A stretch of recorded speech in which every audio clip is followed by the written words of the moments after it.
it's Kim. Welcome back to my channel. Today I'm going to show you how I make a box, outside box to protect my decorative box when I ship out my little creations when you order from my eBay store. And you can make this any size you want, but I like to make it a tight fit so it is well protected in shipping. And I just use a piece of corrugated cardboard that you get when you buy anything online and they ship it to you in a box.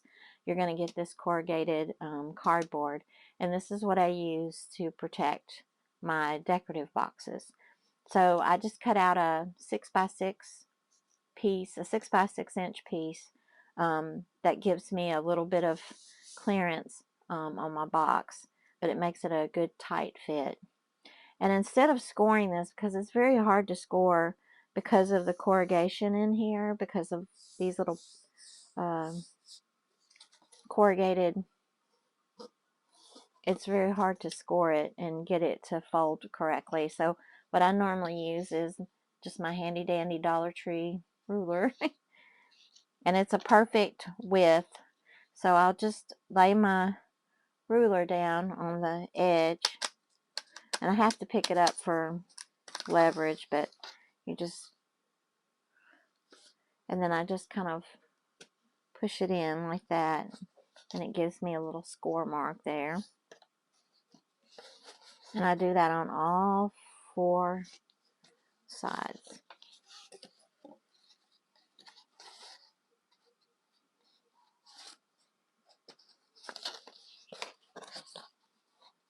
Hope everybody's having a good weekend.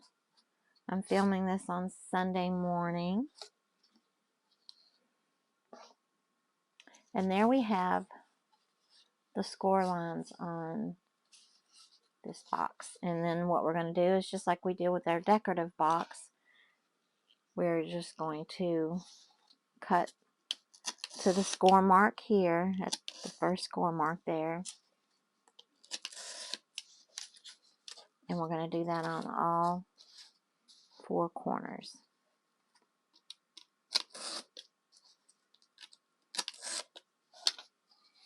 And then just like our decorative box, we have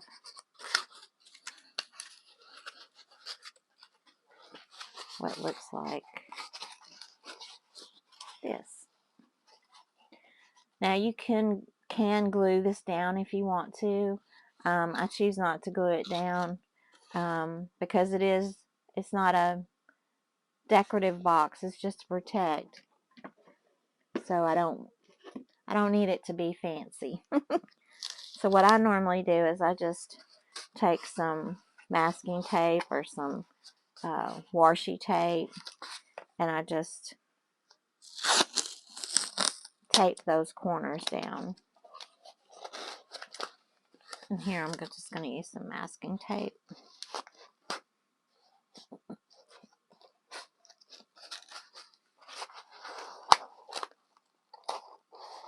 And again, I don't try to be fancy here. I just want something to protect my decorative box.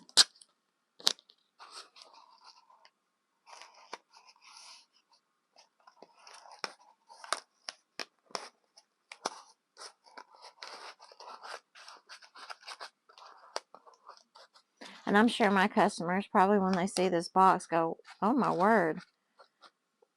I hope that's not the box that the gift box that my little creation comes in."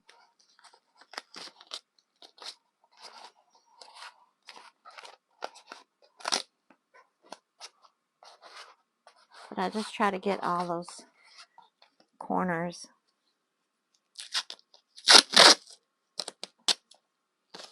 kind of locked down. And again, you can use packing tape, or you can glue it down if you prefer to glue it down. But I just do it something like that. And then I have a box to put my decorative box in. And it fits in there pretty well. It gives me a little clearance, but not a whole lot, and it's good and sturdy. And then I just take a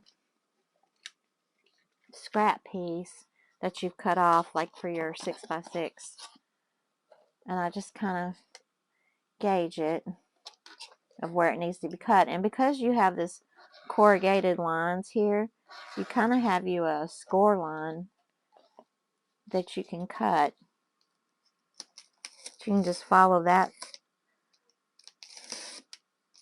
little corrugated mark there.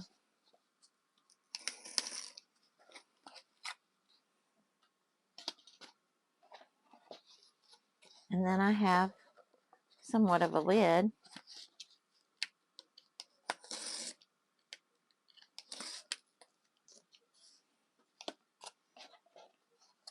to put on top of here. And then again, I just take masking tape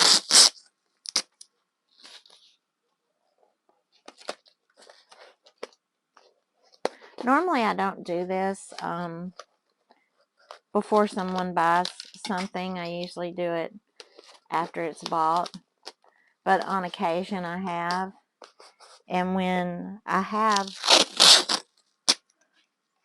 done that, I always write on this masking tape what's inside the box, because I'm not going to undo all of this to find out what's in the box. So I'll just write with a little Sharpie pen or something. And this is an Australian Shepherd, just so I'll know what's in this box. And there we have what your package will look like. And then I just stick this down into a shipping bag, one of those little poly shipping bags, and that's how it comes. And I also, in every package, I put little goodies in there, and it'll look something like this. I have something that has maybe like a keychain and a little magnet. I put them in these little decorative bags.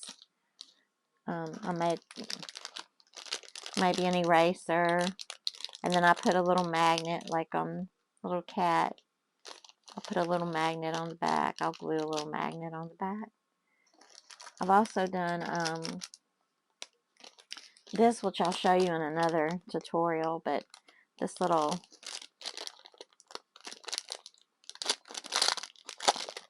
sorry for the crinkling. But this right here I did basically decoupage. I just took it's a little wooden piece I got on Amazon. And you can make this out of you can make a keychain or a necklace or something out of it, but I just glued on a magnet on the back. But these are just the little stickers that I got from Shein in the rolls, and they actually fit this circle perfectly. So I basically just stuck this down and then put Mod Podge on the top, and then glued a magnet on the back, and you have a cute little magnet. But that's some of the things that I put in my packages to send to you. But that's what we've got today, and there's so many things I want to show you. I also was telling you about the thank you cards that I put in all of my boxes, and what I do there is again from Shein, but I think they have this on Temu too. I've actually placed an order with Temu because I've just seen so many hauls that I just have to see what it's all about. But this came from Shein, and it's a box of just like little cards, and I just fold them in half, just like that, to use for my thank you cards that goes into my boxes. And then I just decorate it. This is in my last video I was showing you the Dollar Tree vinyl, and I just used my little flower punch and punched it out of that, and then because the back is sticky, then I just pulled the back off and added a little jimmy and just put a little, this is a background of cardstock I had, and just put a little, and then I'll fill the inside out. And if you all don't have these little plastic containers. You need to get use those. These are the best things to put all your little goodies in, but these are little clay bits, and a lot of times on the inside of my cards, I'll glue down a little clay bit. Use my little glue dots and just glue down a little clay guy on my thank you cards. But I'll show you in another tutorial how I actually do those. But I just kind of wanted to show you how you can use these little for thank you cards. But with that, I want to thank you for viewing, tuning in and viewing my videos. I greatly appreciate it. Please hit that like and subscribe button, and we'll see you the next time. Thanks. Bye.